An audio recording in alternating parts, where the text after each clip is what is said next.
One of the fundamental truths about life that cannot be denied, it's incontrovertible, is that ever since you were born, you became eligible to death. Now, what the hell does this mean? This means that we're all in. All of us are all in life. Mortality, death, and also suffering, tragedy, catastrophe, betrayal, all of that is inevitable. I'm sorry, people. That's certainly not how you were taught to construe the world. But the catastrophe of your life is going to arrive inevitably. And death is going to arrive absolutely inevitably. And then this begs the question, well, we're all in anyway, so are you willing to be voluntarily all in or involuntarily all in? Because if you're involuntarily all in, then once again, life is going to crush you.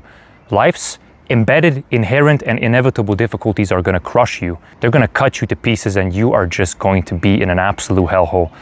But if you embrace life, the difficulty of it, voluntarily, with full gratitude, regardless of how bleak and vile and miserable sometimes it might be, if you pursue that difficulty with a spirit of play, with a spirit of curiosity and of exploration. You don't know anything about the world. Is so unbelievably complex that we can only focus on at one tiny speck among billions, trillions of other things. We have no idea what all of this even is, and we are so myopic, parochial, narrow-minded. Open yourself up to the transcendent around you. Connect yourself with reality. Live like a human being. And never forget, go all in. You have nothing better to do. What is fundamentally, really, think about this. What can be better than to embrace the tragedy of life voluntarily, and then to transcend that because you're pursuing it voluntarily, and then to help motivate, influence, and bring light into an ever dark world, and to bring these incremental improvements to society every single day to help yourself. And when you help yourself, you change the world. Like a wise person once said, yesterday I was brave, for example, so I wanted to change the world. Today I'm wise. And so I began to transform myself.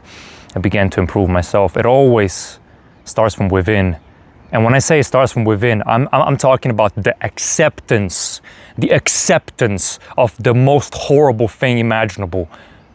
But you always possess the key of transcending all of that. And that key is embedded inside of you, and it's waiting to be released. It's waiting. You're a hero. You're always a hero. You can always embody that archetype of a hero, speaking in Jungian terms. But if you don't, you'll continuously see life as though it is something that should be avoided, as though the suffering of existence should be ignored and or avoided.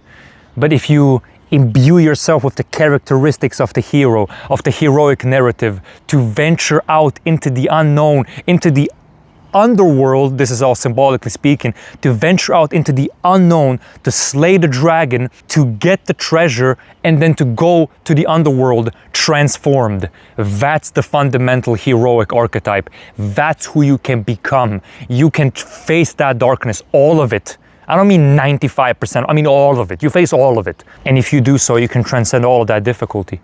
But the issue is if you involuntarily do all of that, and every single one of us either does it voluntarily or involuntarily, there is no escape. None of this is optimal. None of this is optimal. If you're going to create goals, you're always pursuing something. You're always going from point A to point B. We're all embedded in a story. You can't, that transformation, that attempting to attain goals, that's all a story. We're all embedded in a story. We're all going from point A to point B. We're always going from the miserable present to the ideal future. And somebody says, well, I don't have goals. You're always oriented towards something. You're always perceiving that which is most valuable to you. Why? Because perception has an ethical hierarchy in and of itself. I can make a video on that if some of y'all are interested in perception and attention and value, and how that's all inextricably intertwined, because it is. It's so fun. It's so unbelievably important. And it baffles me that nobody's teaching people this. It utterly baffles me. But what could be better than voluntarily embracing all of that with nobility, with virtue, with discipline, with pertinacity, with valor and intrepidity, and the willingness to transform all of that? I mean, there's nothing greater than that. There's nothing greater than that. And that potential is embedded within every single one of our souls. We just have to make itself manifest through continual exposure to what we don't want to encounter. Every single day. I know it's daunting, it's horrible, absolutely abysmal and atrocious. But that's where meaning in life is. And not just meaning, that's where the ultimate meaning of life is. Nothing can be more transcendent and more meaningful than that. Nothing. By definition, nothing. So we're all in life, all of us. The question is, voluntarily or involuntarily? And that's a question that you can only answer with your own life and with your own actions. Not by what you say that you're going to do, but with what you actually do. Thank you very much. God bless you, and embrace the tragedy of existence voluntarily. Thank you.